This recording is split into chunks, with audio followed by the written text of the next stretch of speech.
সেদিন রাইয়ের সাথে ঘটে যাওয়া সেই অনাকাঙ্ক্ষিত ঘটনার বর্ণনা শোনার জন্য এবার রাইয়ের কাছে ছুটে গেল পুলিশ। হ্যাঁ বন্ধুরা, ভিডিওতে লাইক দিয়ে দেখতে থাকুন। কলকাতা পুলিশ যখন রাইয়ের এই সন্ধান পাওয়া মাত্রই ঈশাদের বাড়িতে গিয়ে হাজির হয়, ঠিক সেই মুহূর্তেই রাইয়ের আসল গোপন তথ্য ডক্টর ফাঁস করে দেওয়া মাত্রই পুলিশ সেখানে পৌঁছানো মাত্র রাই পুলিশকে দেখে ঘাবড়ে যায় এবং বলতে থাকে যে, অফিসার আপনি এখানে কী করছেন বলুন তো। অন্যদিকে পুলিশ অফিসার বলতে থাকে যে, দেখুন আমি আপনার খবরটা নিউজ পেপারে পাওয়া মাত্র এক মুহূর্ত অপেক্ষা না করতে পেরে এখানে আসতে বাধ্য হয়েছি। আমি খুব ভালো করে জানি যে আপনি হয়তোবা এখন যথেষ্ট পরিমাণে ট্রমাটাইজড হয়ে রয়েছেন। আসলে সেটা হওয়াটাই বা স্বাভাবিক।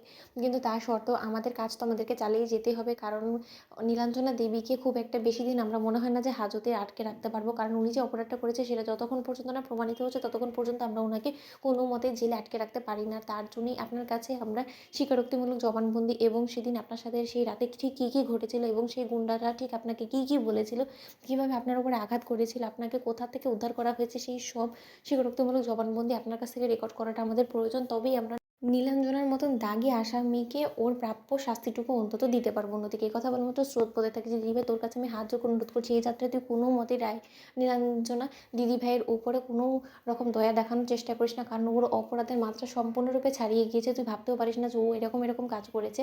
তোকে আমি সব কথা বলবো, কিন্তু দিদিভাই প্লিজ তুই তোর স্বীকারোক্তিমূলক জবানবন্দি দিয়ে দে। দিদিভাই তোর হাতে পায়ে ধরছি, প্লিজ দিদিভাই। অন্যদিকে এই কথা বলা মাত্র রায় বলতে থাকে যে, না, একবার যদি আমার স্বীকারোক্তিমূলক জবানবন্দি আমি দিয়ে দিই তাহলে তো নীলাঞ্জনার জেল হয়ে যাবে, এমনটাও হতে পারে ওর যাবজ্জীবন হবে।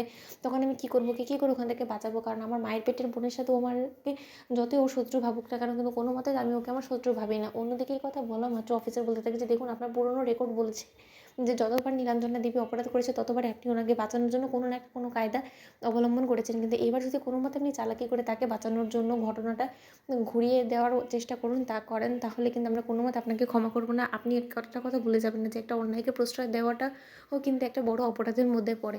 অন্যদিকে এই কথা বলা মাত্র রাই বলতে থাকে যে, দেখুন আমার এই মুহূর্তে কিছুই মনে পড়ছে না। আমি আপনাকে কোনো স্বীকারোক্তিমূলক জবানবন্দি দিতে পারবো না। আপনি প্লিজ আমাকে ক্ষমা করে দিন।